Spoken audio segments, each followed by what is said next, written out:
cuanto al éxito de Judas Priest, gran parte de su aclamación la lograron en los Estados Unidos. En Londres, la escena del heavy metal continuaba escondida en las sombras. There were loads of metal fans in Britain who felt disenfranchised. He had magazines writing about punk and new wave, didn't want to know about the old school, and Priest, Motorhead, AC/DC were largely included by so many people in the media as old school. Suddenly the underground scene, word of mouth, became all important.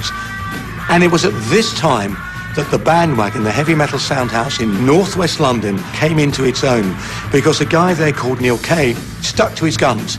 The bandwagon was a very big pub, and Neil Kay set up a metal DJ night, and he called it Neil Kay's Heavy Metal Sound House. The manager of the pub said to me, "Why don't you play some punk?" But I can't tell you what I told him. Except it started in F and finished at F. In my view, nobody should be allowed to stand on a stage unless they can actually present the total professional thing, unless they really can sing and really can play. Punk was a total anti-attitude towards music. There was a music magazine called Sounds that I had noticed following the progression of rock. I was reading through it one day and I thought, we need some publicity. This is desperate. So I phoned up Sounds and I talked to Jeff Barton. And I said, I have got a heavy metal discotheque. We call it a sound house because the word discotheque sucks. Get your butt down here. I promise you nothing but severe pain of the ear. And I will melt you if you've got the balls to come and see us. Hard rock, heavy metal, heavy rock, whatever you want to call it, was my favourite form of music. And I just thought it needed somebody to speak out about it. He did a double-page expose right in the centre of Sounds the next week. All hell broke loose. It was as if the floodgates had opened.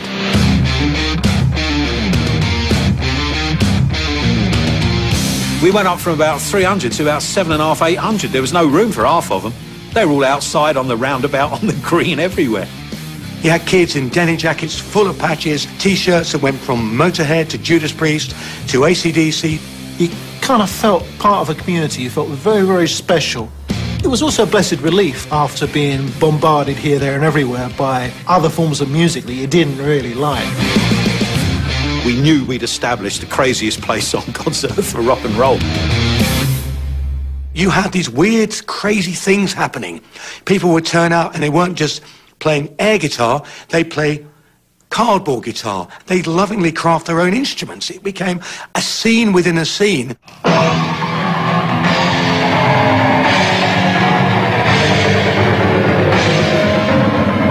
Rob Loonhouse.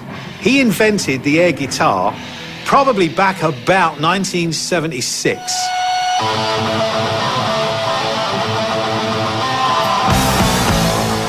Rob Loonhouse was a regular patron of the bandwagon in Kingsbury. Mad as a hatter.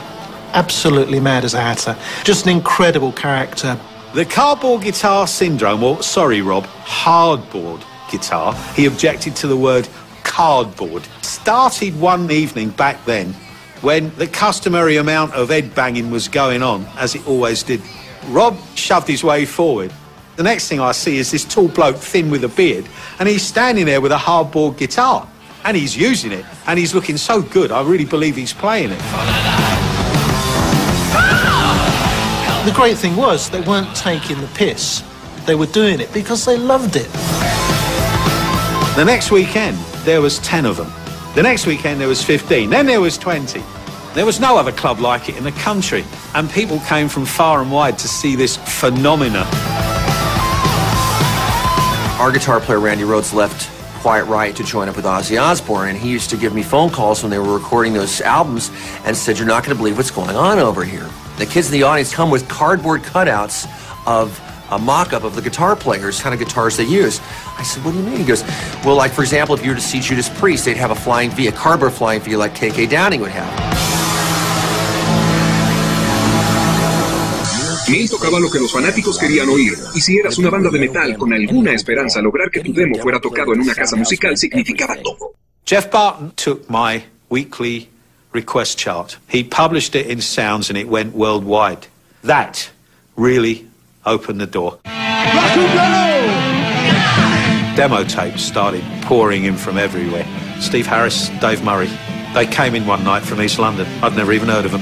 Here's our new demo tape, mate. Do me a favour and listen to it, will you? And I took it home after the wagon that night, and I put it on my cassette deck, and I started getting all these goosebumps all over my arms. They just went through the roof. He just was like blown away by this piece of music. I listened to it, and I listened to it, and it was the best I'd ever heard. Neil Kay started to play it. People at the bandwagon were listening to it. And, wow, this is amazing. This is great. This is a demo? Surely not.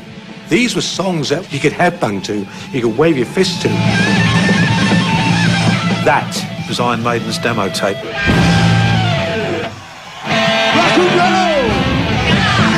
Where I first saw Iron Maiden, I thought, this is just fierce.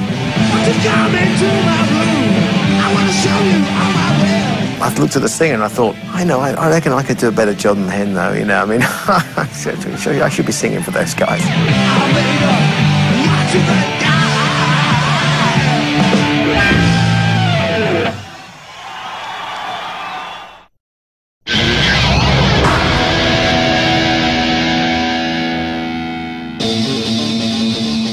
El club del bandwagon al noroeste de Londres se volvió el epicentro espiritual de la naciente subcultura del heavy metal.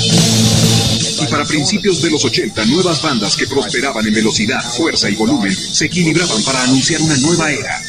The new wave of British heavy metal was just really a term we invented in the office one afternoon. There were a lot of young, exciting British rock bands coming out of the woodwork, coming out of the metal work, if you like. What I didn't realise at the time was how many of them there were. There was Samson, Savage, Diamond Head, Venom, Angel Witch, Saxon, Fist, Tank, Girl School, the Tigers of Pantang. But only a few lasted a few years and had a career out of it. A lot of those bands really didn't make much of a dent over here. Pretty much it was Iron Maiden and Iron Maiden and Iron Maiden. Gracias a su legendario demo, Iron Maiden desarrolló rápidamente una leal adhesión y una reputación como la banda del pueblo. They were guys who had all honed their chops in bar bands. They knew how to play their instruments really well. They were actually offered a record deal in '76 if they'd shave their heads into mohawks and play punk music. Well, they stuck it out in the London club scene for a few years. Said, I think we've got a good thing going. We're going to stick with the Iron Maiden plan. See you in 5 years. Iron Maiden esperó pacientemente hasta que recibió una oferta de disco que les permitía conservar su imagen. Irónicamente, cuando lanzaron su primer álbum autotitulado, en 1980, inmediatamente tanto críticos como fanáticos vieron una relación entre Maiden y los elementos punk que despreciaban.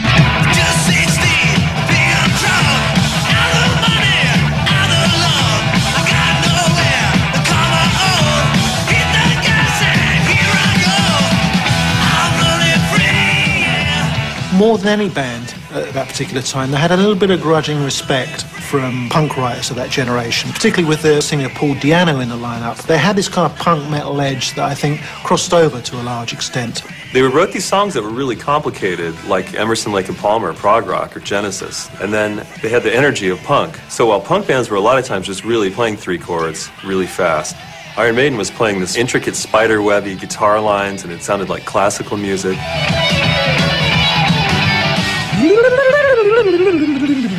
Like there's a lot of that in there. It's very noodly. It sounded more aggressive and more confrontational than pop music did. And if you were a very mainstream, straightforward, good person, you would not want to listen to Iron Maiden. The timing couldn't have been more perfect when they hit. The genre as a whole was starting to happen. And here comes Maiden. It's like, I've never heard this before. This is eviler than Priest. Like, that was my first thoughts hearing Iron Maiden. They're Judas Priest, but more evil. I was like, how'd they do this? How did they do this? Rock and roll!